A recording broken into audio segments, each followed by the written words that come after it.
자, 오늘 말씀 제목입니다.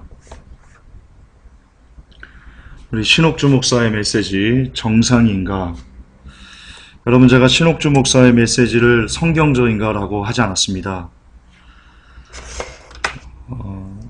성경적인가 비성경적인가 라고 말할 성질의 것이 아닙니다. 이분의 메시지는요, 정상인가 비정상인가를 따져야 될 성질의 문제지, 왜냐하면 전혀 성경 근처에도 오지 않는 바로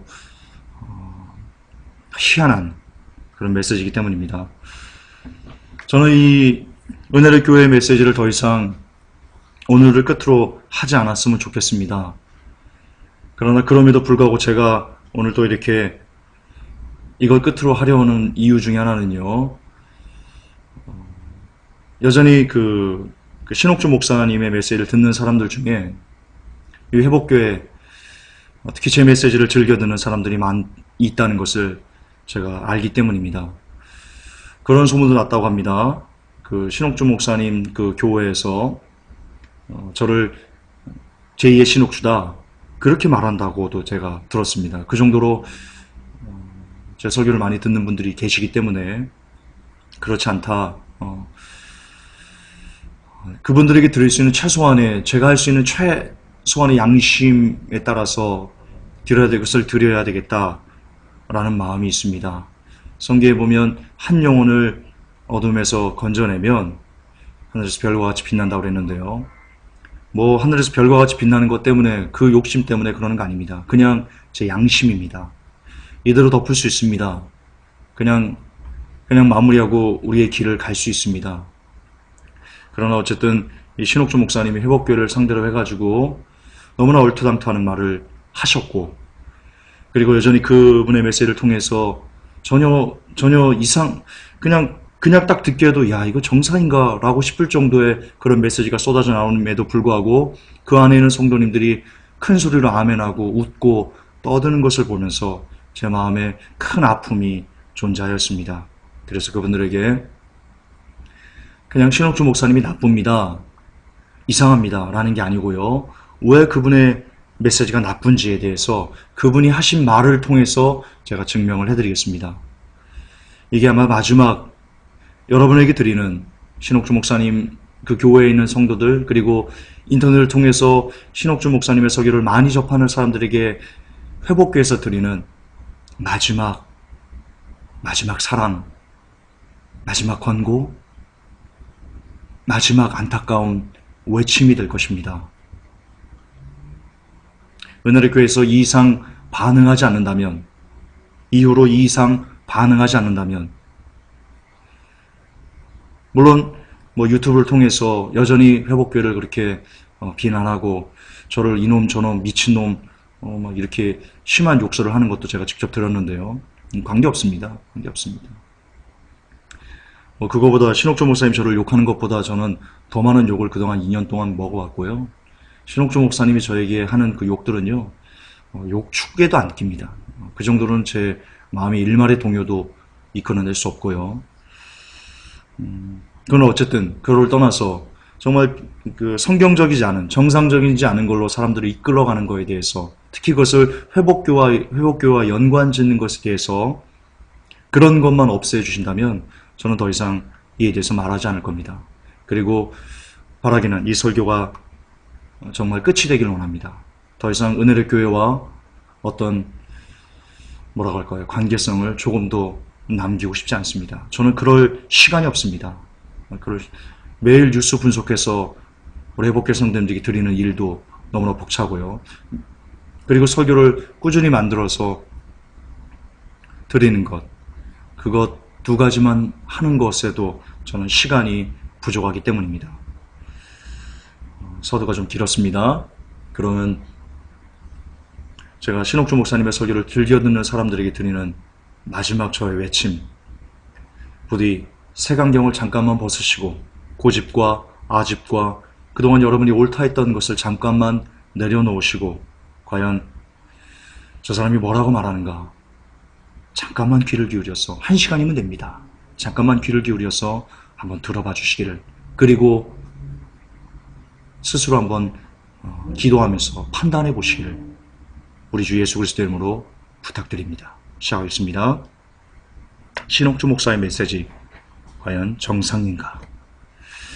자, 먼저 여러분, 제가 설교 2개를 분석을 했습니다. 첫째는 신옥주 목사가 했던 적그리스도의 실체라는 성경을 설교를 하나 분석했고요. 또 하나는 회복교에게 고한다라는 그 설교, 2가지를 제가 분석을 했습니다. 어떻게 분석했냐면요, 그분이 직접 한 말을 근거로 몇 분 몇 초에 이런 말을 했다. 그러나 이것은 성경적으로 혹은 그냥 논리적으로도, 일반적으로도 이것은 대단히 옳지 않다라고 제가 분석을 했습니다. 그것을 여러분들에게 설명을 좀 드리도록 하겠습니다. 먼저 적그리스도의 실체라는 설교 4분 30초 근처에서 이렇게 신옥주 목사가 얘기를 합니다. 환란 때 보이는 짐승의 표를 가지고 나타나는 적그리스도를 가르치는 것은 모두 거짓말이다. 무슨 말이냐? 이제 마지막 때가 되면요, 7년 환란이 시작되면요, 그때 요한계시록에 기록된 것처럼 어떤 적그리스도가 이 땅에 나타나가지고 짐승의 표를 받게 하는 그 악한 이가 나타나가지고 사람들에게 짐승의 표를 주면서 그가 하나님의 성전에 서서 자기가 하나님이라고 이야기한다라는 구절이 나오는데요. 이분은 지금 아니다. 환란 때 적그리스도가 일어난다고 말하는 것은 모두 거짓말장이다. 심지어 그렇게 가르치는 것은 예수 그리스도를 다시금 십자가에 못 박는 그런 사악한 짓이다 라고 이분이 직접 그분의 입으로 말씀하셨습니다. 이분은 적그리스도의 영과 그리고 적그리스도의 실체가 무엇인지에 대한 구분이 없으신 겁니다. 물론 성경에 사도 바울이 그리고 이 사도들이 주 예수 그리스도를 시인하지 않는 영마다 어떤 그 악한 영에 속했다, 그게 적그리스도의 영이다 이렇게 얘기를 합니다. 거기서 말하는 그것을 얘기하면요, 실제로 나타나는 어떤 적그리스도, 그걸 얘기하는 게 아니고요, 적그리스도가 그렇게 만드는 적그리스도의 영을 이야기하는 겁니다.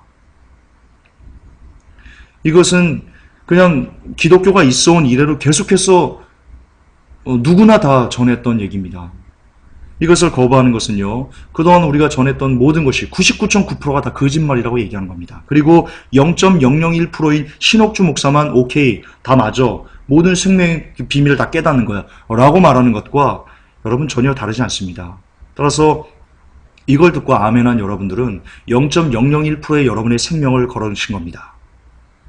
그건 성경적으로 옳지 않습니다. 성경은 모든 사람들이 구원에 이르기를 원한다고 말하고 있기 때문입니다. 더 이상 말할 가치가 없는 겁니다. 넘어가겠습니다. 2번째입니다. 신옥주 목사와 성경은 특별 계시이기 때문에 문자가 아닌 비유로 풀어야 된다. 신천지에서는 말입니다. 신천지에서 짝풀이, 비유풀이라고 하면서요, 성경을 문자가 아닌 비유로 풀어야 된다. 왜? 하나님의 말씀이니까 라고 말합니다. 그런데 웃기는 것은요, 이렇게 말했지 않습니까? 근데 회복교에 들어라 라고 말한 그 설교, 최근 설교 중에는요, 비유로 푸는 것은 위험하다라고 또 얘기를 합니다. 이분께서 한 입으로 그렇게 두 말을 쏟아냅니다. 성경을 비유로 풀어야 된다라고 한쪽에서 말하고 한쪽에서는 비유는 위험하다라고 말합니다. 도대체 이분이 무엇을 말씀하려는 건지 갈피를 잡지가 못하겠습니다. 모든 것을 비유로 풀어야 된다라고 말하는 것과 연결되려면 비유는 아주 소중한 것이다. 비유는 훌륭한 것이다. 비유는 아름다운 것이다. 이렇게 돼야지 매치가 되지요. 비유로 풀어야 된다라고 말하고요, 비유는 위험하다라고 말하면 이 무슨 자다가 봉창을 두드리는 소리인 겁니까? 맞지가 않습니다. 그분 입에서 나오는 말 자체가 서로 상호 모순 관계에 있다는 것을 기억하셔야 됩니다. 3번째입니다. 적그리스도의 실체라는 영상 12분 근처를 보면요, 이분 이렇게 얘기합니다. 노아의 방주에 탔던 짐승은 짐승이 아니다. 사람이다. 그리고 또한 노아 때 구원받은 사람의 수보다 마지막 때 구원받는 사람의 수가 더 적을 것이다. 이렇게 얘기를 합니다. 여러분, 베드로 전서인가 후서인가요? 갑자기 생각이 안 나네요. 거기에 보면 베드로 사도가 이렇게 기록합니다. 노아 때 구원받은 사람이 얼마니? 8명 뿐이다 라고 얘기를 합니다. 그러면 이분 말대로라면요, 마지막 때 구원받는 사람은요 8명도 안 된다는 얘기입니다.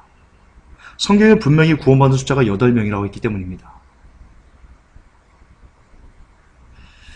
그리고 또한 방주에 탔던 그 짐승이, 거기 보면 성경에 이렇게 나오거든요. 암수 한 쌍씩, 뭐 정한 것은 두 쌍, 뭐 부정한 것은 한 쌍씩, 이런 식으로 해가지고 이 타는데, 사람을 한 쌍, 두 쌍 이렇게 하나님이 얘기하실까요? 노아만 특별히 노아의 가족이라고 얘기하고, 하나님 이렇게 차별 안 하십니다. 정신 차리셔야 됩니다, 목사님. 어떻게 그 짐승이 사람이라고 하는 이유가, 왜 성경에 보면 깨닫지 못하는 자는 멸망하는 짐승과 같다, 이런 식으로 사람을 짐승에 비유하는 예가 있습니다. 여러분, 그것은 그냥 비유입니다. 비유. 하나님께서 사람은 짐승 이꼬로 이렇게 하는 게 아니고요, 야, 너희들 깨닫지 못하면 저 짐승처럼 너희들 멸망하는 거다 라고 하면서, 하나님께서 우리들에게 어떻게 하는 것이 사람이 짐승처럼 변하는 것인지에 대한, 그렇게 그냥 아무 뜻도 없이 아무런 그렇게 처참하게 멸망하는지에 대한 것을 자세히 우리가 이해할 수 있도록 하시기 위해서 그런 비유를 쓰신 거지, 하나님께서 사람은 짐승이다, 그러므로 노아의 방주에 탔던 그 짐승은 사람이다 라고 말하려고 했던 게 아니라는 겁니다. 비유의 뜻을, 비유를 쓰신 그 이유와 그 원인과 그 목적을 기억하셔야 되는데, 그걸 아셔야 되는데, 그런 기초적인 지식이 없으신 겁니다. 한마디로 신옥주 목사는 무식한 겁니다. 아주 무식한 겁니다. 더 말할 가치가 없습니다. 네 번째입니다. 자, 15분 20초부터 보면요, 이렇게 얘기합니다. 지금까지 여러분들이 들어온 말씀은 말씀이 아니다. 내가 푸는 게 진짜 말씀이다. 이렇게 얘기합니다. 아주 교만이요, 최정점에 이른 겁니다. 그럼 지금까지 우리가 들어온, 이분 말을 따르면 기독교가 한국에 들어온 지 130년 동안 들어왔던 그 말씀이 아니다라는 식으로 몰아가시는데요. 물론 본인은 그렇지 않다고 부인하는데, 본인의 말이 그렇게 얘기를 하는데 어떻게 아무리 부인한들 무슨 상관이 있습니까? 이렇게 말하면서 지금까지 들어온 말씀은 말씀이 아니라고 하면서, 그렇다는 것은요, 지금까지 우리가 들어온 말씀이 아니고 신옥주 목사가 하는 것만 진짜 참된 진리와 보석이 있는 그런 실체를 드러내는 그런 말씀이라면, 그동안 믿어왔던 크리스찬들은 다 지옥에 갔겠네요. 다 지옥에 갔겠네요.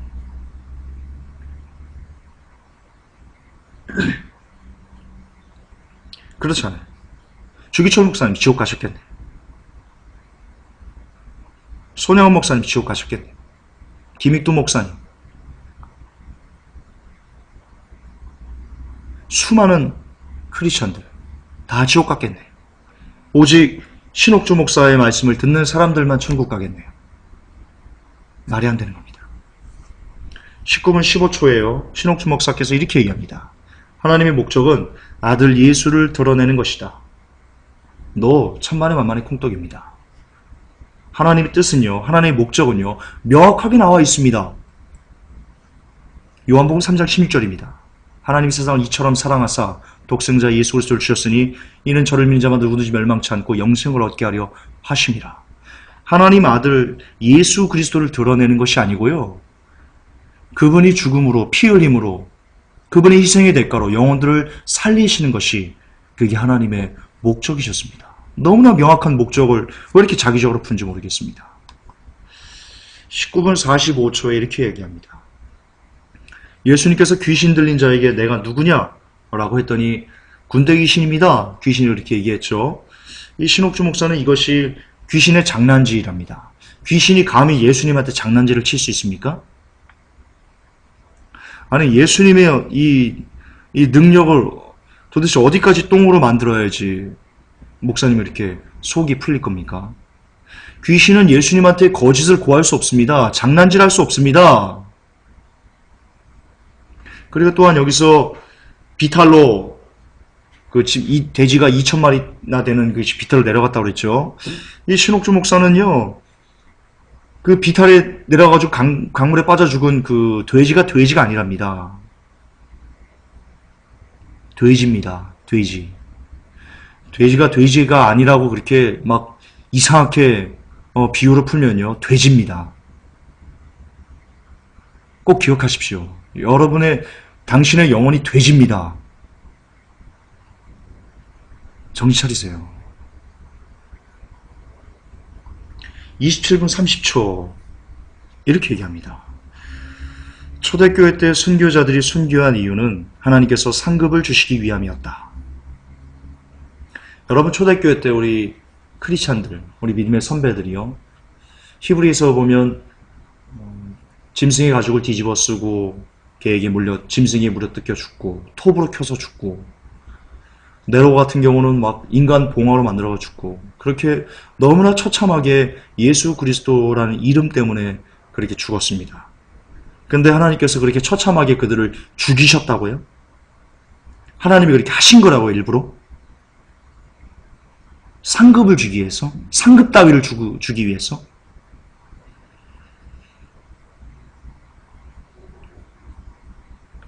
그러면 이분들이, 이 순교자들이 하나님 나라에 가가지고 우리를 왜 이렇게 하셨어요? 왜 이렇게 우리를 만드셨어요? 라고 따지면 어떻게 할 겁니까? 그 중에 말이 안 되는 겁니다. 이분들은 그냥 정말 예수 그리스도가 좋아서, 어떤 상급 이런 거 없이 예수 그리스도가 좋아서, 그분이 그냥 감사해서, 그분이 사랑해서, 그분이 사랑스러워서 그냥 죽은 겁니다. 그 이름을 지키기 위해서. 그러면 초대교회는 그렇게 죽었다고 칩시다. 당신 말대로 그렇게.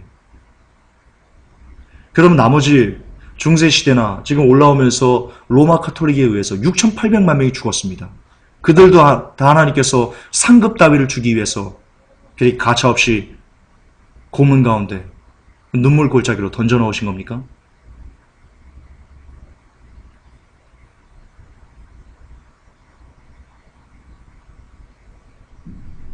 지독한 칼빈주의에서 벗어나십시오.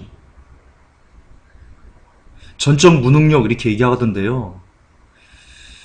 제가 볼 때는 목사님은 칼빈주의가 뭔지 잘 모르십니다. 목사님은 신학이 부재십니다. 신학이 부재.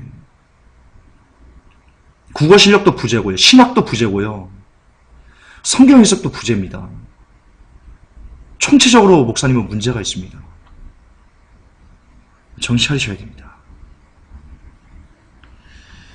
제가 30분부터 이런 내용이 나옵니다. 소경이 눈을 뜨는 내용이 나오거든요. 왜 소경의 눈에 진흙을 발라가지고 실로암 못에 가서 씻고 그가 보지 않습니까? 그랬더니 바리새인들이 와가지고 너 어떻게 보는 거야? 라고 하는 이 내용이 나오죠. 근데 이분이 뭐라고 말씀하시냐면요, 그 소경이 눈을 뜬 게 육적으로 눈을 뜬 게 아니랍니다. 그분 말로 그렇게 얘기를 합니다. 영적인 눈이 띄어진 거랍니다. 영적인 눈.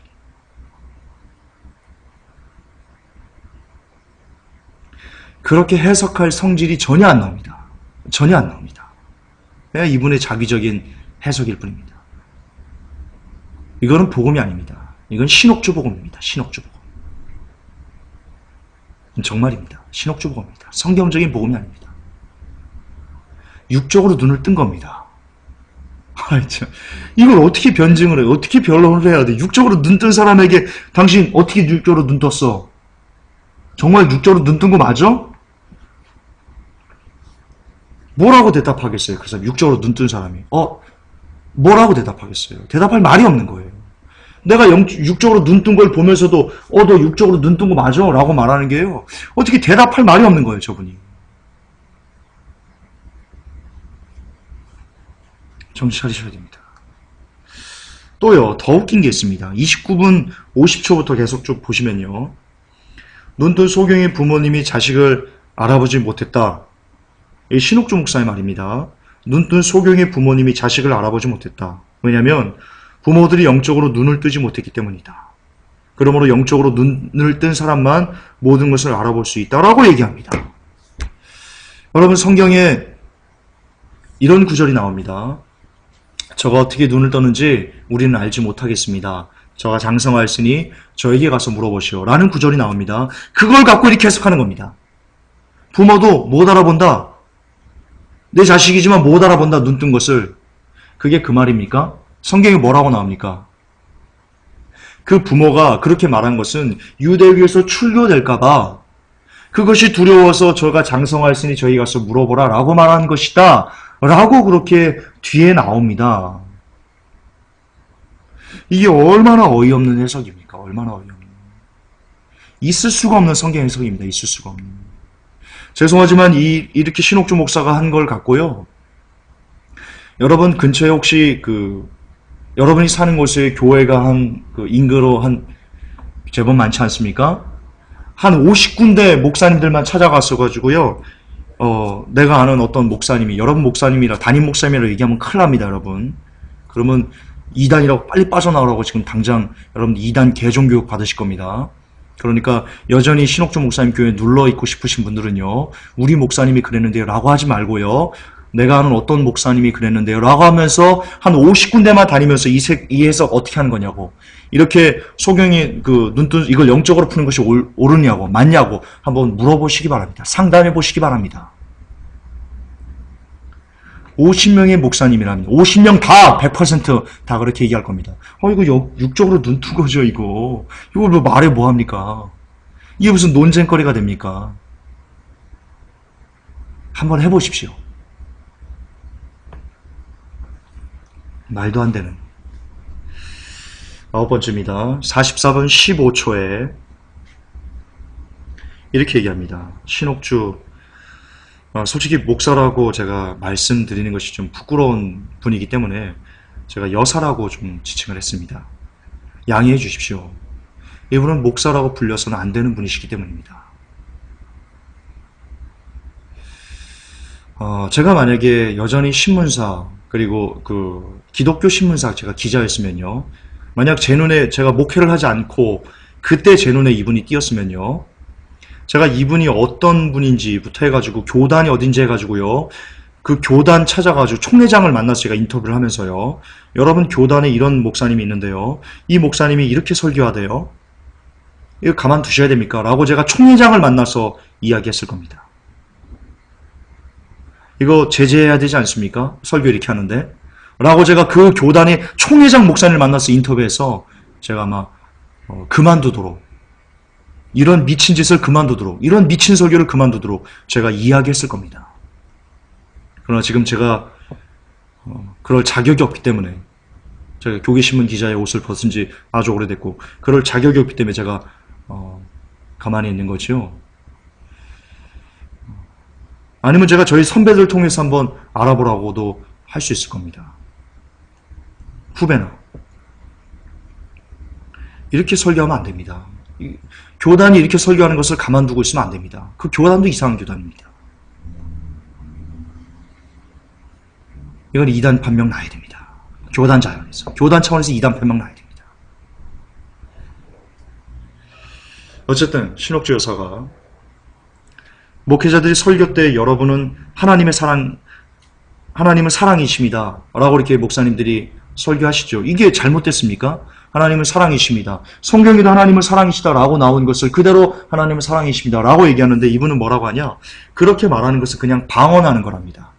방언이 뭔지도 이분은, 이 신옥주 목사님은요, 이 신옥주 여사는요, 방언이 뭔지, 방언 통역이 뭔지, 예언이 뭔지, 하나님의 성령의 역사가 뭔지, 은사가 뭔지에 대한 기본 개념 자체가 없으신 분입니다. 기본 개념 자체.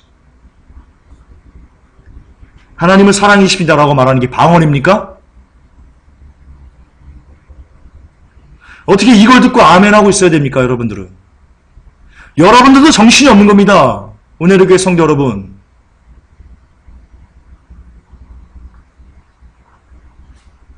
성경 좀 읽어보시오. 방언이 뭔지, 방언 통역이 뭔지, 예언이 뭔지 좀 읽어보십시오. 그냥 목사님 말에 일희일비하거나 부안해동하지 마시고요, 직접 여러분들이 성경 좀 한번 읽어보십시오. 자, 하나님은 사랑이시다. 이게 방언이랍니다. 그런데요, 뒤에 보면 방언이 어떻게 되냐면요, 나중에 사라집니다. 그러면 하나님은 사랑이십니다 라고 말한 게 방언이라면, 근데 방언이 사라진다고 성경에 기록되어 있거든요. 그러면 하나님이 사랑이라는 것이, 다시 말해서 하나님이 사라지시는 그런 셈이 되는 겁니다. 논리적으로. 제발 정신 좀 차리세요. 정신 좀. 자, 52분에 이렇게 나옵니다. 신옥주 목사가 그냥 목사라고 칭하겠습니다. 예. 양과 염소를 가르는 경계선이 바로 방언이다. 성경이 뭐라고 나오냐면요. 양과 염소를 가르는 기준에 대해서 예수님께서 이렇게 말씀하십니다. 주여 주여 하는 자마다 아버지께로 올 자가 아니요 다만 하늘에 계신 아버지의 뜻대로 행하는 자라야 아버지의 나라에 들어갈 수 있다. 하나님의 나라에 들어갈 수 있다. 다시 말해서 양과 염소를 가르는 경계선은요. 방언 따위가 아닙니다. 하나님의 말씀을 그가 지키는가 지키지 않는가. 다시 말해서 그 말씀을 진짜 그가 믿는가 믿지 않는가. 왜냐? 믿음이 있어야 그것을 하나님의 말씀을 지키거든요. 하나님의 말씀을 지키지 않는다는 것은 그가 하나님의 말씀을 믿지 않는다는 단적인 증거이거든요. 따라서 양과 염소는 그렇게 갈라진다고 성경이 예수님께서 직접 말씀하셨는데 지금 신옥주 목사는 양과 염소를 가르는 경계선이 방언이라고 얘기를 합니다. 이런 얼토당타는 말에 아멘하고 있습니다. 다시 한번 말씀드립니다. 정신 차리십시오. 정신. 102분에요. 아주 중요한 것을 제가 발견했습니다. 이분이 잠깐 얘기하다가 아차 싶었는지 말을 스톱하셨는데요. 이런 내용이 나옵니다. 베드로가 예수님을 3번 부인했어도 용서를 받을 수 있었던 이유는 예수님이 신성이 없었기 때문이다. 적그리스도의 실체, 유튜브에서 적그리스도의 실체라고 치면요. 신옥주 목사가 했던 그 설교가 나옵니다. 거기에 102분부터 한번 들어보십시오. 그러면 이렇게 얘기를 합니다. 그리고 이분은 종종 그냥 예수라고 하지 말고 신성을 입고 오신 예수님 이렇게 일부러 의도적으로 예수님의 인성과 신성을 이렇게 구분하는 발언을 계속해서 하고 있습니다. 그럴 필요가 없거든요. 그래서는 안 되거든요. 위험하거든요. 그게. 왜냐? 자칫 예수님의 인성과 신성을 분리하는 바로 영지주의로 빠질 수 있거든요.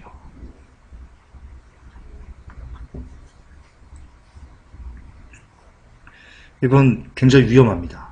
이거 바로 잡으셔야 됩니다. 이거를 바로잡지 않아서요. 신천지가 나온 겁니다. 재림 예수 이만희 씨가 나온 겁니다. 이것 때문에. 여기에 대한 짜끔짜끔한 그 분열들이 나중에는 이만희 씨가 재림주야 라고까지 나아가는 그런 틈이 여기서부터 벌어졌기 때문입니다. 예수님의 신성과 인성을 나누는 순간 그것을 나누려고 말하는 거기서부터 물론 이분은 내가 언제 신성과 인성을 부인했냐고 라고 말씀하십니다. 그렇게 본인의 입으로. 그러나 그게 아니라면 굳이 예수님을 설명할 때 이분은 계속 그럽니다. 예수님, 신성을 입고 이 땅에 오신 예수님 이렇게 그냥 그럴 필요가 없는데 그냥 예수님, 예수 그리스도 하면 되는데 주는 예수 그리스도라고 드러내는 것이 예수는 그리스도다라고 드러내는 것이 믿음이다, 비밀이다. 이런 식으로 계속해서 예수와 그리스도를 구분하려는, 그렇게 분리하려는, 예수와 그리스도를 분리하는 게 바로 신성과 인성을 구분짓는 거거든요. 분리하는 거거든요. 그 영지주의입니다, 그게. 이단. 사도들이 막 그렇게 싫어했던 거, 예수님이 그렇게 미워했던 거.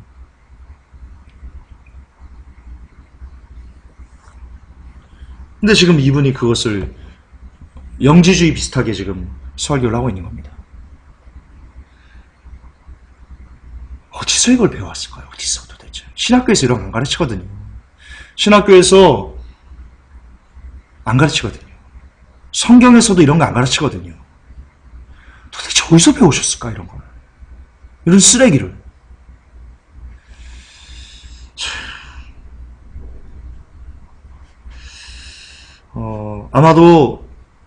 아마도 저기서 좀 배운 것 같습니다. 이분이 중국에서 좀 있었거든요. 중국에 3년 있었답니다. 중국이 바로 그 형제교회, 지방교회, 지방교회가 중국에서 태동했거든요. 지방교회 교리 중에가 바로 이 신성과 인성을 약간 이렇게 분리하는 그런 뉘앙스의 가르침이 있습니다. 아마도 중국에서 그것을 좀 배우지 않았나, 그렇게 좀 예상입니다. 이건 어디까지 예상입니다. 옳지 않습니다. 자, 105분에 구약보다 신약 시대가 더 구원받기 힘들다라고 말합니다. 그러나 2분 뒤에는요, 이분이 갑자기 이렇게 또 얘기합니다. 계명을 지키기가 쉽다. 무슨 말을 하는 건지 모르겠어요, 지금. 자, 보세요. 105분 보세요. 여러분들 직접 들어보세요. 앞부분에 2분 전에는요, 구약보다 신약 시대가 더 구원받기 힘들다라고 말합니다. 무슨 말이냐? 신약 시대가 구원받기가 더 힘들다는 겁니다, 성도들이.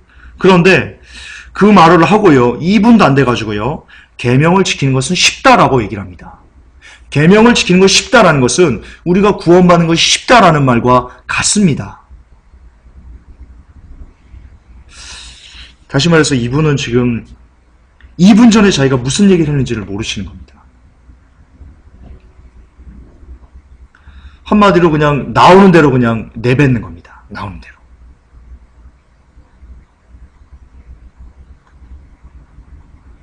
아주 위험한 겁니다. 나오는 대로 내뱉으니까요.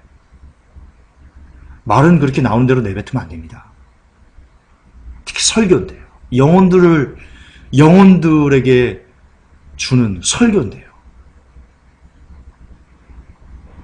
안 됩니다.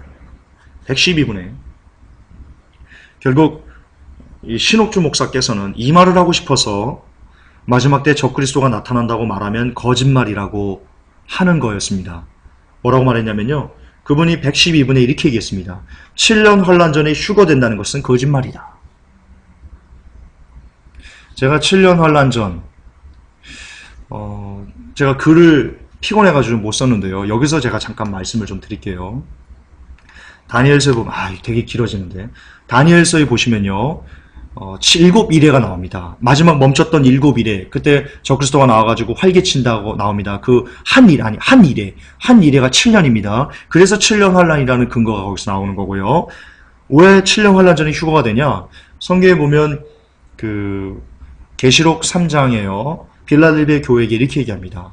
네가 나의 인내의 말씀을 지켰은즉 나도 너를 지켜 네가 시험의 그 때를 면하게 하리니 라고 말할 때 그게 시험의 때가 온 세상이 임하는 장차 온 세상이 임하는 그런 시험입니다. 그레이트 트래블레이션 대환란인데요.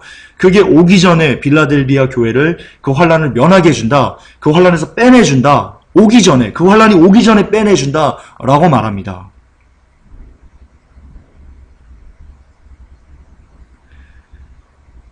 거기서 쓰인 그 단어가 아웃오브입니다. 아웃오브. 지구 밖으로 빼낸다는 뜻입니다. 아웃오브. 그런데 그게 언제냐? 누구만이 그렇게 우리들을 지구 밖으로 꺼낼 수 있어요? 성령님을? 당연히 성령님입니다. 성령님이 우리를 지구 밖으로 하나님의 나라로 우리를 데려가시는 겁니다. 휴거에 가시는 겁니다. 근데 성령님은 언제 나타나시냐? 언제 그렇게 하늘로 가시냐? 데살로니가 전서인가요? 갑자기 소개하는 생각이 안 나네. 거기에 보면 지금 불법의 비밀이 여전히 활동하고 있는데 막는 이가 있어서 그 불법이 나오지 못한다. 그 적그리스도가 밖으로 나오지 못하고 있다. 막는 이가 있다. 그러나 그의 때 적그리스도가 그의 때에 나타나게 하기 위해서 반드시 성령님께서 그 막는 자가 옮겨질 것이다.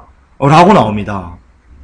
다시 말해서 적그리스도가 나오기 전에 다시 말해서 다니엘서의 그 한 이래가 시작되려고 하기 전에 성령님께서 옮겨진다는 겁니다.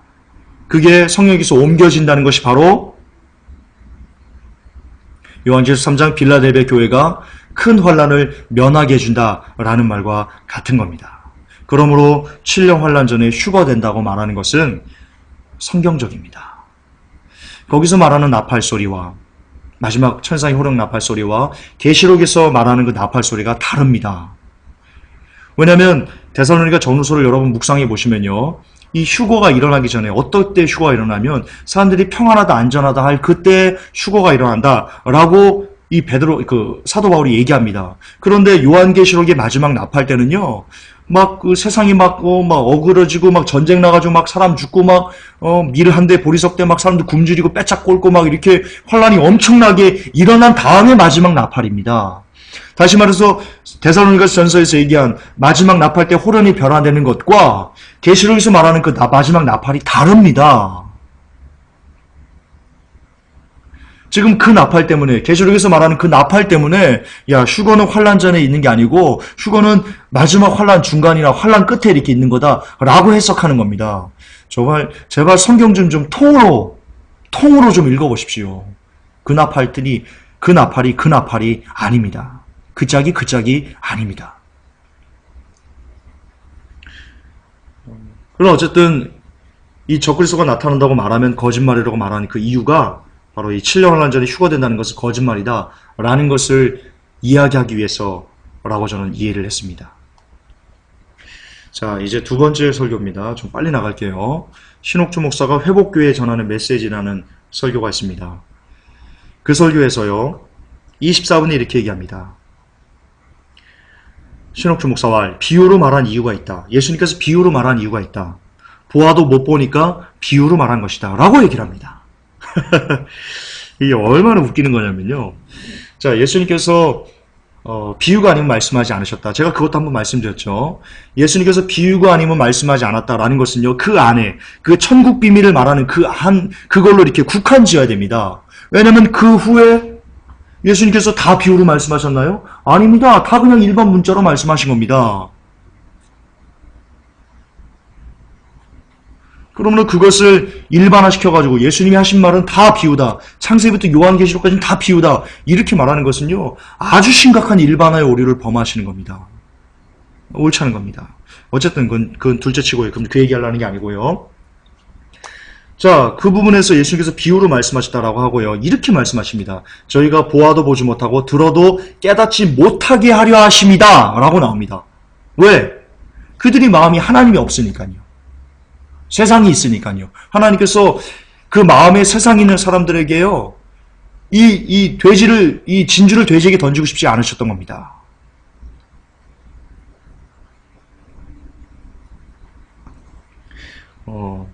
물론 그것만 갖고도 지금 굉장히 길게 설교를 해야 됩니다. 왜 예수님께서 비유로 말씀하신 일을 이야기하기 위해서는요, 굉장히 길게 얘기됩니다. 그거는 또 하나의 1시간짜리 설교 분량이기 때문에 나중에 제가 기회가 되면 하고요. 이것만 봅시다. 자, 어쨌든 예수님께서는 비유로 말씀하신 이유가 저희가 보아도 보지 못하고 들어도 듣지 못하고 깨달아 돌이켜 고침을 받지 못하게 하려고 비유로 말씀하신 건데, 지금 신옥주 목사는 이렇게 얘기합니다. 비유로 말한 이유가 있다. 보아도 못 보니까 비유로 말한 것이다. 무슨 말이냐? 사람들이 봐도 이게 똥인지 된장인지 구분을 못해요. 그러니까 예수님께서 저희들이 잘 이해시켜주기 위해서 비유로 말했다라고 얘기하시는 겁니다. 예수님께서 하셨던 그 말씀을 완전히 뒤집어버리는, 내가 복음을 창시하고 있는 신옥주 목사 되시겠습니다. 자, 25분 봅시다. 25분에 이렇게 말합니다. 신옥주 목사와 너희가 성경을 들어도 깨닫지 못할 것이다. 왜? 방언으로 말하거든. 아까 말씀드렸죠. 이분은 방언 통역, 예언, 그리고 성령께서 주시는 은사들에 대한 기본 개념 자체가 아예 송두리째 날아가 버리신 분이십니다. 정상이 아니십니다. 자, 29분 30초에서요. 또 그렇게 얘기합니다. 신옥주 목사와 지난 130년 동안 한국교회가 성도들을 문맹자로 만들었다. 성경을 보지 못하게 하고 강단에서는 연설만 했다.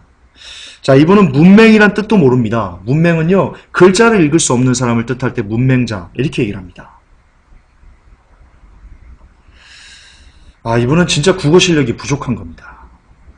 이거는 이분을 이렇게 제가 일부러 깎으려고 그런 게 아니고요. 그냥 설교하시는 것, 그 단어 쓰는 걸 보면요, 이분이 국어적으로 얼마나 부족한 분인지를 우리가 알 수 있습니다. 이 문맹자라고 하면 안 됩니다. 130일 동안 한국교회가 성도들을 성경을 전혀 모르는 그런 사람으로 만들었다. 이런 식으로 얘기했어야죠.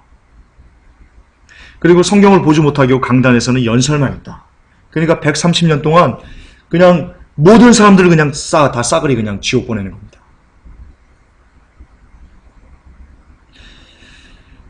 그리고는 이제 성경의 비밀 뜻이 그 감추었던 그 놀라운 비밀들이 나 신옥주로부터 열리기 시작했다. 라고 말하는 것이 이분이 말했던 이 뜻에 담긴 행간입니다. 여러분도 이 행간을 읽을 수 있을 겁니다. 그리고 이것은 신천지의 교리이기도 합니다. 또한 여러분, 신목사는요, 계속 이 세상이 6일이다. 왜? 하나님께 하루가 천년 같다라고 했죠? 그러니까 지금이 6일이다. 이제 곧 7년째가 나온다. 이렇게 하면서 지금 130년 동안 들어온 것을 뭐 다 6일 전에 어떤 말씀, 영적이지 않은 말씀, 깨달아지지 않은 감추었던 말씀, 이런 식으로 이렇게 나눠서 분리해서 푸는데요. 이게 바로 신천지 교리입니다.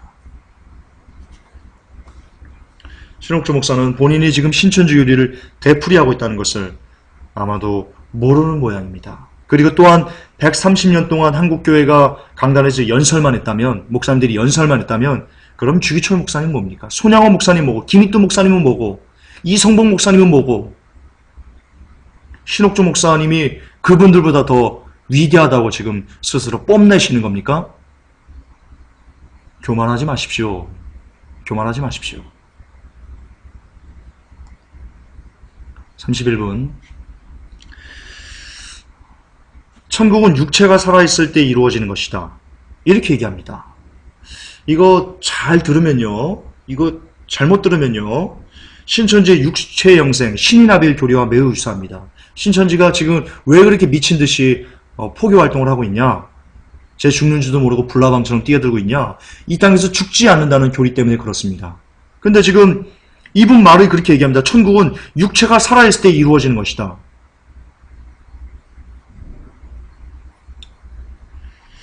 어쩌면 이분 자신을 재림주라고 이야기할 가능성이 높아집니다. 육체 영생. 어쨌든 패턴이 그렇게 재림주 패턴과 유사하게 나타나고 있는 것은 사실입니다. 33분에요. 신옥주 목사와 바울이 쇠사슬에 매었다고 한 것은 진짜 쇠사슬이 아니다. 진리의 사슬에 매인 것을 쇠사슬이라고 비유한 것이다. 말할 가치가 없죠? 예, 말할 가치가 없습니다. 바울은 쇠사슬에 매었습니다. 그러니까 베스도 보고 이렇게 얘기했죠. 지금 여기 내 말을 듣는 사람들이 다 지금 나처럼 이렇게 결박된 것 위에는 모두 나같이 됐으면 좋겠습니다. 그 말이 무슨 뜻입니까? 지금 내 모습이 이렇게 결박돼 있죠. 여러분들 결박되어 있는 내 모습을 보죠. 그런데 여러분들이 지금 나처럼 이렇게 결박되지 않고 그냥 내가 믿는 그 믿음을 여러분들 가졌으면 좋겠습니다. 나처럼 결박되는 것은 내가 원치 않아요. 근데 내가 갖고 있는 그 예수 그리스도가 부활하셨다는 그 믿음은 여러분들이 똑같이 가졌으면 좋겠어요. 그 말이 그 뜻입니다. 다시 말해서 사도 바울은요, 진짜 쇠사슬에 결박됐던 겁니다. 근데 이것을 진리의 사슬에 매었다고 비유하는 것은요, 이거는 진짜 뭐라고 이렇게 좀 변론하기가 힘듭니다. 이런 거죠. 제 옆에 지금 대형 선풍기가 있습니다. 제가 저 선풍기를 보고요, 우리 성도님들에게 여기 창조형제가 있어야 되는데 옆에 참. 자, 창조형제 이거 선풍기입니다. 이거 선풍기입니다. 그랬더니 창조형제가요, 그게 왜 선풍기인데요? 이렇게 저한테 얘기하는 겁니다. 그럼 제가 뭐라고 얘기를 할까요? 이거는 말이죠. 청정제 날개를 분리하고 이렇게 전원을 넣으면 모터가 돌아가지고 뺑글뺑글 돌고 시원하니까 선풍기입니다. 라고 얘기를 해야 되나요? 선풍기는 선풍기입니다. 이건 약속입니다. 인간 사이의 약속입니다. 이걸 선풍기라고 하자. 이 약속을 깨자면 어떻게 하라는 겁니까? 그럼 모든 질서가 다 어지러지는 겁니다. 자, 12시에 만나기로 했습니다. 그 시간은 인류가 정한 약속입니다. 근데 내 맘대로 시간을 정한다. 나는 1시를 12시라고 생각한다. 그러면 그 사람이 사회생활이 되겠습니까? 마찬가지입니다. 바울이 쇠사슬에 매었다. 그냥 쇠사슬에 매었습니다. 약속입니다. 이걸 왜 굳이 비유로 해가지고 진리의 쇠사슬에 매인 것이다 라고 풀 이유가 없습니다. 그래서는 모든 하나님의 질서가 다 파괴되는 겁니다. 성경의 해석들이 다 파괴되는 겁니다.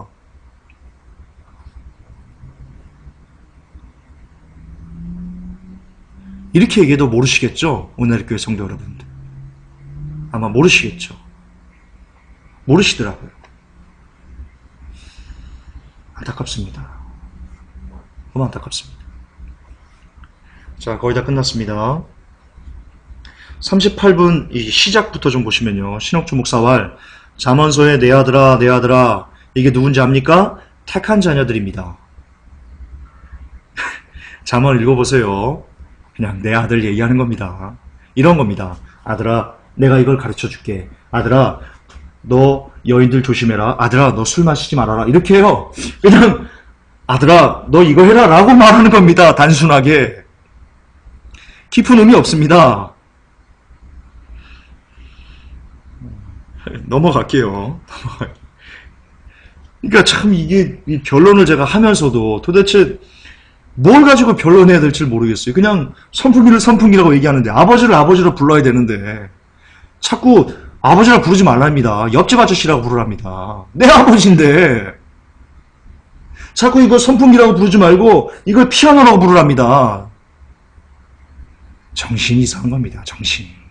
이거는 제가 그래서 서두에 설교를 제목을 뭐라고 뽑았습니까? 신옥주 목사 메시지 정상인가? 라고 뽑았다고 했지 않습니까? 이거는 성경적인가 비성경적인가를 따질 개연성의 문제가 아닙니다. 그냥 정상인가 비정상인가를 따져야 될 문제인 겁니다.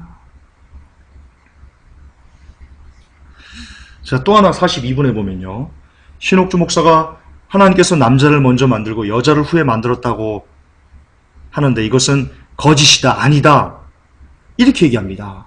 그러니까 남자 먼저 만들고 그 다음 여자 만들었다는 이 성경의 창세기를요. 완전 쓰레기로 만드는 겁니다.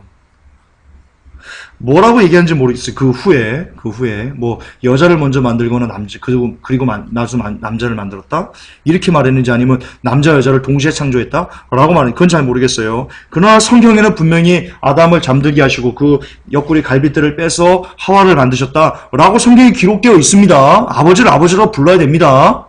그래야 이 사회가 밝아집니다.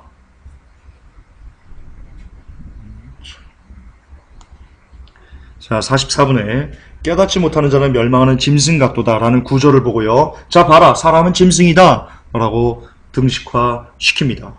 본인 말로 등식화 시켜놓고는요, 후에 가서 자, 이렇게 사람은 짐승이다 라고 이렇게 등식화 시키면 이건 신천지 가는 거예요. 가라지 가는 거예요. 라고 얘기합니다. 본인이 그렇게 사람은 짐승이다 라고 이렇게 매칭시켜놓고 그렇게 말을 하지 말든가 아니면 신천지라고 말하는 것을 빼든가 한 입 가지고 단물과 쓴물을 동시에 내면 안 됩니다.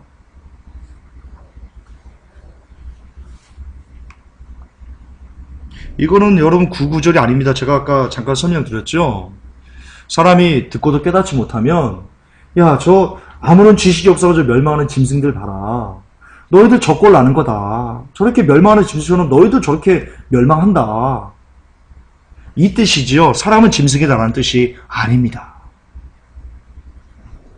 기억하십시오. 아까 했던 겁니다. 노아의 방주에 탔던 사람 짐승들이 아니고 사람이다라고 했다는 거. 자, 그리고 이분은 또요. 노아의 홍수를 실제적인 역사로 보지 않습니다. 51분에 그분께서 그분 입으로 직접 얘기합니다. 노아의 홍수가 실제적인 역사가 아니랍니다. 이건 진화론자지요. 진화론자. 이분에게 김명환 박사님의 창조과학 세미나를 적극 권해드리고 싶습니다. 꼭 보십시오. 그리고 제발 목사님 제발 믿음을 가지세요. 믿음을. 하나님이 이 세상을 창조하셨고 노아의 홍수가 실제 역사라는 그 믿음을 좀 가지세요. 자, 또 얘기합니다. 아까 했던 건데 55분 10초부터요. 아주 굉장히 위험한 발언을 하는데요. 예수는 육체로 오셨다. 예수는 육체로 오셨다. 그리고 육체로 죽었기 때문에 비밀이 아니다. 그리스도가 비밀이다. 라고 이렇게 얘기합니다. 이렇게 예수와 그리스도를 가릅니다. 아주 위험한 발언입니다. 이게 바로 영지주의입니다. 영지주의. 이 신옥주 목사는 아주 주의가 필요한 사람입니다. 아주 주의가. 이 교단 차원에서 문제를 제기해야 되는 부분입니다. 이번 부분들은요. 자, 또 하나. 56분 20초에 보면요. 누가복음에 이런 구절이 나옵니다. 누가복음 24장 27절에 이에 모세와 및 모든 선지자들의 글로 시작하여 모든 성경에 쓴 바 자기에 관한 것을 자세히 설명하시니라 라는 구절이 나오는데요. 여기서 자세히 설명하시니라 이것을 신옥주 목사가 이렇게 풉니다. 예수님께서 자기 나라 말로 번역했다. 헬라어가 그런 뜻을 갖고 있답니다. 헬라어가. 그러면서 봐라. 그러면서 이어집니다. 자, 봐라. 성경이 말씀이 방언이지 않냐. 그러므로 방언은 통역되지 않냐. 이렇게 논리를 이어갑니다. 그러나 새빨간 거짓말입니다. 헬러 그대로 갖고 왔습니다. 카이, 모세오스 카이스파스, 프로페테스 아포 아르코마이 파스크라페, and hell to perio diel menio. 이 diel menio가 여기서 말하는 자세히 설명하다라는 그 단어입니다. 여러분 해석은요, 설명하다, explain입니다. explain.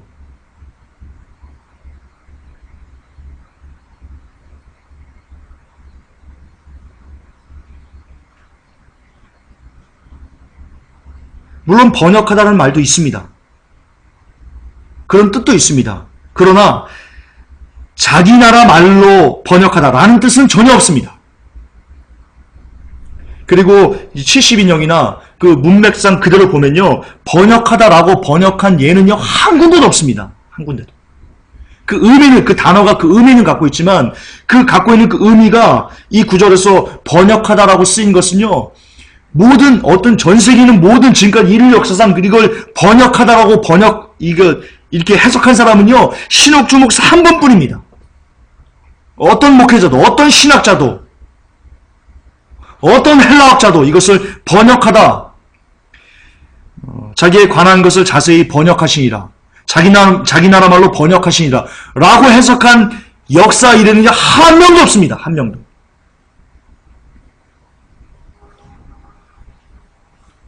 그러므로 말씀드린 겁니다. 신옥주 복음을 쓰고 있다.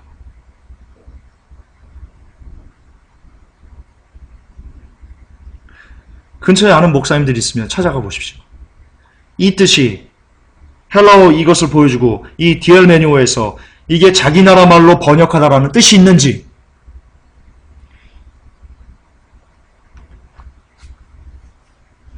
거짓말 하시면 안 됩니다. 따라서 이것 때문에 이것을 기초해가지고 뒤로 가면서 자 봐라, 하나님께서 방언하셨고 방언을 통역해야 된다라고 논리를 이어간다면 그것은 한마디로 말해서 사기치는 겁니다. 적어도 이 구절에 대해서, 이 해석에 대해서 신옥주 목사는 은혜를 교회 성도 여러분들에게, 그리고 인터넷을 통해서 수많은 사람들에게 지금 사기치고 있습니다. 적어도 이 구절만큼은 그렇습니다.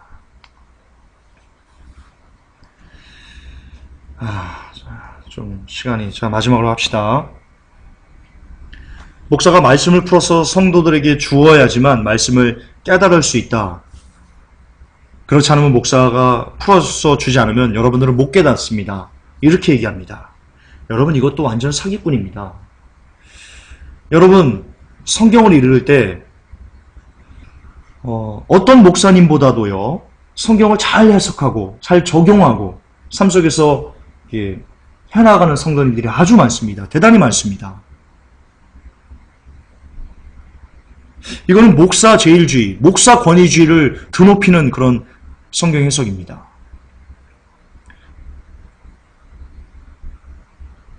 또한 여러분 우리는 스테반 집사를 압니다. 스테반 집사님은 목사님이 아니셨습니다. 근데 이분 논리대로 목사가 말씀을 풀어줘야지만 성도가 그것을 받아 누릴 수 있다면, 그리고 깨달을 수 있다면 스테반 집사님은 어떻게 된 겁니까? 그리고 지금까지 인류 역사상 목사가 아니면서도 불구하고 장렬히 예수 그리스도를 위해서 순교했던 사람들은 어떻게 된 겁니까? 그 복음의 빛을 발했던 사람들은 어떻게 되는 겁니까? 어떻게 우리가 이해해야 됩니까? 스테반 집사님의 그 명설교, 구약과 신약을 넘나들면서 했던 그 명설교, 목사가 아니면서도 스테반 집사님의 명설교 앞에 신옥주 목사께서 얘기하는 목사가 말씀을 풀어서 성도에게 주어야지만 말씀을 깨달을 수 있다고 말하는 것이 얼마나 부딪히는지 여러분은 아셔야 됩니다. 자, 여기까지 하겠습니다. 마무리 발언을 좀 하겠습니다.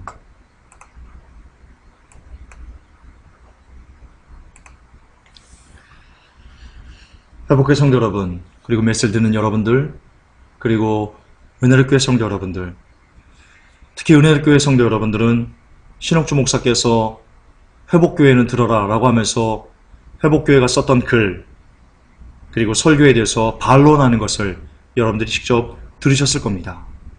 여러분, 반론이란, 변론이란, 죄송하지만 제가 지금 여러분들에게 드렸던 설교처럼 하는 겁니다. 무슨 말이냐? 상대방이 뭐라고 말했는지를 얘기하고, 그리고 그 얘기에 대해서 나는 이렇게 생각한다. 그리고 내가 이렇게 생각하는 그 근거는 성경 여기에 있다.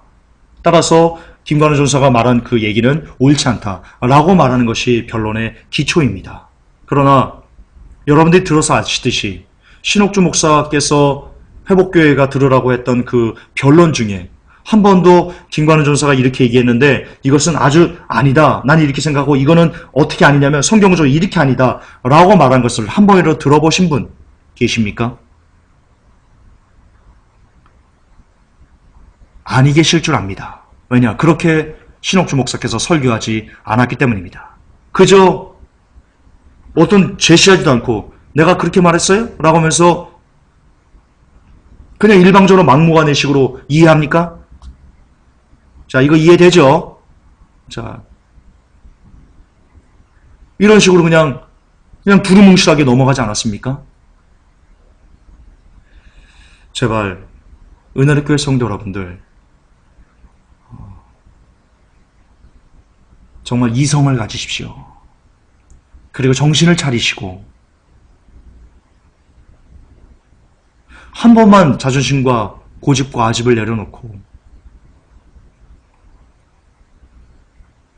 누가 지금 성경적으로 그리고 정상적으로 말하고 있는지를 한번 깨달아 보시기 바랍니다. 여러분들이 지금 광신도 같습니다. 도대체 말도 안 되는 신옥주 목사의 설교에서 기억나는 것은 단 두 마디밖에 없습니다. 그래요. 이해되죠? 이해되죠? 이거 외에는 남는 게 전혀 없습니다. 근데 여러분들은 그것에 그냥 무비판적으로 아멘하고 있습니다. 여러분들을 무엇이 잡고 있는지 저는 잘 모르겠습니다. 그러나 이제 정말 주님께서 다 오신 이때, 경제도 곧 붕괴하려는 이때 서둘러 여러분 스스로 말씀으로 돌아가지 않으면, 기도 말씀으로 스스로 여러분들 예비하는 그 단계로 나아가지 않으면, 여전히 신옥주 목사에게 목매달고 있으면, 신옥주 목사를 뿐만 아니라 어떤 목회자라는, 여러분이 지도자라는 것을 뛰어넘어서 스스로 여러분 안에서 기도와 말씀으로 예배할 수 없게 되면 여러분은 크나큰 위기에 처하게 되실 겁니다.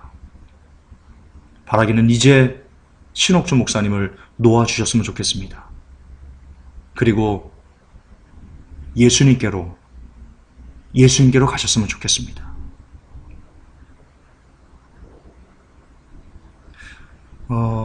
설교 시간에 이런 말씀을 드려서 좀 죄송합니다. 저는 개인적으로 조철 집사님을 존경합니다. 처음 얘기합니다. 2년 만에 처음 얘기합니다. 왜 제가 존경하는지를 여러분이 들어보시면요, 이해가 되실 겁니다. 저는 조철 집사님을 존경하는 이유가 이겁니다. 그동안 회복교회가 많이 깨질 뻔했습니다. 제 인간적인 약점들, 어떤 안 좋은 것들, 젊음과 혈기로 인해 가지고 많은 안 좋은 부분들 제가 우리 회복교회 성도님들에게 여실히 보여줬거든요. 그 저의 안 좋은 그런 모습들을 보고 얼마나 많은 회복교회 성도님들이 저를 욕하면서 떠나가는지 모릅니다. 물론 제 책임입니다. 그러나 거의 유일하다시피 남아있는 분 중에 한 분이 가정으로서는 조철 집사님이 처음이자 마지막일 것 같습니다. 자, 그래서 지금 김준사 너를 떠나가지 않기 때문에 지금 조철 집사님을 존경하는 거야? 아닙니다. 그래서 존경하는 거 아닙니다. 그분의 말이 저를 존경으로 이끕니다. 뭐라고 말씀하셨냐면요, 김전사님, 나도 전사님의 안 좋은 모습들 많이 봤습니다. 나도 몇 번이나 옮기고 싶었습니다. 그런데 전사님이 그 모습이 아니고 전사님이 쏟아내는 그 메시지가 계속 예수님만 바라보기 때문에, 계속 예수 그리스도만 전한다는 것을 내 영이 알기 때문에 나는 남아있는 겁니다. 예수님, 다시 말해서 전사님 때문에 내가 여기 있는, 이 회복교에 있는 게 아니고 전사님을 통해서 역사하시는 예수님이 아직 계신다는 것을 내가 인정하기 때문에 예수님 때문에 내가 여기 남아있는 겁니다라고 말씀하십니다. 저는 여러분도 똑같아야 된다고 생각합니다. 회복교회 성도님 중에는 저를 우상처럼 여기는 사람도 없지 않습니다. 그러나 나는 인간입니다. 우리 모든 목사님들이 인간입니다. 따라서 누구나 실수할 수 있고 누구나 안 좋은 모습을 성도 여러분들에게 보일 수 있습니다.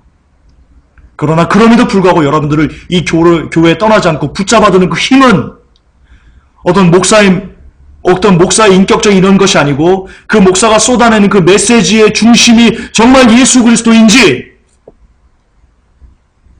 그걸로 여러분들이 판단하셔야 되지 않을까 싶습니다. 그런 차원에서 저는 조재 집사님께서 저에게 하신 그 말씀, 육적으로는 미운 모습이 많이 보였습니다. 육적으로는 제가 떠날 여러 가지 모습들이 많이 보였습니다. 그러나 예수님 때문에 남아있습니다. 라는 것들. 은혜의 교회 성도 여러분들, 그분의 마인드를 배우셔야 됩니다.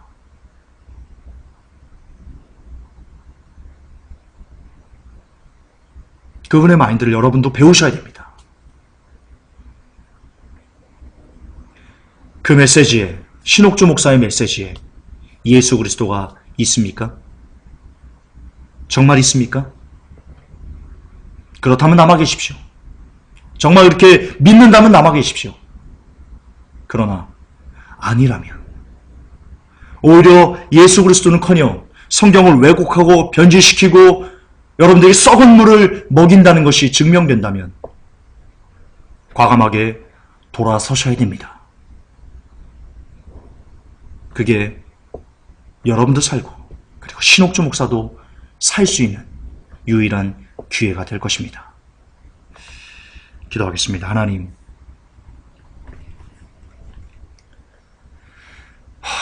너무나 안타깝게도 너무나 희한한 말로 영혼들에게 독극물을 주입하고 있습니다. 그것을 또 이 적은 교회가 방어 아닌 방어라고 하면서 남들이 볼 때는 주접을 떠는 것 같은 그런 일을 하고 있습니다. 하나님, 그러나 하나님이 아시지 않습니까? 영혼을 위해서였습니다. 한 명의 영혼이라도 바른 진리로 돌아올 수 있으면 했던 그 마음 때문에 이 길을 걸었습니다. 하나님, 이제 이것으로 은혜의 교회와의 모든 관계를 마무리 짓고 싶습니다. 그리고 이것을 통해서 원컨대 한 명이라도, 은혜의 교회 성도님 중 한 명이라도, 그리고 신옥주 목사의 메시지를 듣는 수많은 성도님, 인터넷 성도님 중에 한 분이라도 진짜 무엇이 참인지 그리고 무엇이 거짓인지에 대해서 깨닫고 한 명이라도 올바른 길로 돌이킬 수 있는 그런 작은 미랄이 되었으면 하는 마음 간절합니다. 종의 마음을 받으시고 기억하여 주시옵소서. 우리 주 예수님의 이름으로 기도합나이다. 아멘. 주님 감사합니다.